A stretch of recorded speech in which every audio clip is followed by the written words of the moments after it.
Well, hello on a pretty cold Tuesday, at least it was to start. Not quite record lows, but a little too close for comfort. 26 was the record low, and we bottomed out at 28 officially in the Twin Cities. St. Cloud was 5 degrees above their record. In northern Minnesota, where the records were in the teens, the temperatures did drop into the teens, but not quite record territory. 14 the record in International Falls, and it was a warmer 19 degrees. But either way, for late April, these are pretty chilly temperatures. In the air, we can kind of trace this. This is from NOAA's split model where they can track the trajectories of air or modeled trajectories and coming right from the middle of Hudson Bay. So a very cold direction that wind has been blowing for the last 24 hours. And where that air has been coming from, it's in the single digits and teens over Hudson Bay. So that is leading to some very chilly temperatures, of course, for the time of year. And it's not going to last real long. That's the nice thing about cold air this time of year. It doesn't last more than a day or two, but it's still kind of annoying after the spring.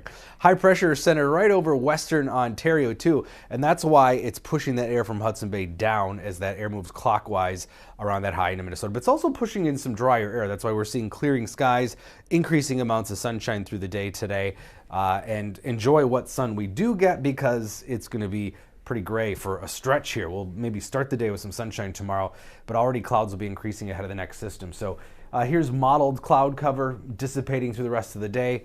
And again, maybe another chilly night tonight, 20s and 30s as we see clear skies for a good chunk of the night. But temperature-wise, a little warmer today thanks to the sun, but still cold compared to normal. Mid-40s here. Looks like the southwestern part of the state could see some low 50s and only 30s to the north, but we should be near 60 ahead of the next system, or I should say sandwiched between the next two systems. Close to 60 here in southern Minnesota Friday. Then we'll be in the 50s this weekend and pretty soggy too as we end April and head towards May. But of course, everybody wants to know about warmer temperatures, and the trend is upward in the forecast. In fact, as we head towards the end of next week, again, the weekend after next, pretty good indication that we'll probably be maybe in the 70s, which is at or above normal. And the American model, which goes farther out than the 10 days that a lot of our middle range operational models go, is forecasting a decent little heat wave here, maybe the week after next, so that second week of May. In fact, it's pushing temperatures up into the 80s, and several model runs now have done this.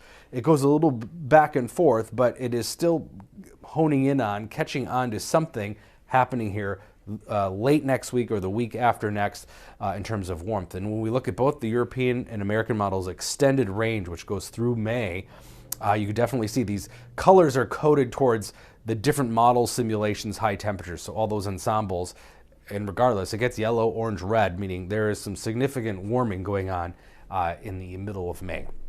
Next system comes in Thursday, brings some showers, and then that bigger system late Friday into the weekend. This is going to make for a crummy weekend, but also add more rainfall, and on top of areas where we don't want it, which is the Red River Valley. So Thursday's showers will bring already a few showers in southern Minnesota late tomorrow, and then tomorrow night into Thursday, some scattered rain showers. Doesn't look like a lot of rain for most of us. Could be even a mix and some snow showers to the north late Thursday, but probably a quarter inch or less. There could be pockets of southern Minnesota that see some heavier amounts, but the bigger story will be the weekend system. That's the one that has the potential to dump heavier amounts of rain, especially as we go west, the way it's lining up. And over the Red River Basin, we could be looking at an inch of precip, and that's not good because river levels are going to peak just before the weekend, probably around Grand Forks, into major flood stage, and it'll just be starting to come down. This doesn't take into account precipitation, so if we add an inch of precip over the weekend, that's probably going to keep those river levels pretty high here, at least through the weekend. So something forecasters are going to be looking at very carefully in that area. We're also going to have a lot of wind starting Friday through Saturday and Sunday. This is modeled wind speeds across the upper Midwest are going to be blustery once again. So mainly a familiar pattern here of cool, wet, and windy with a couple of little breaks. 45 today.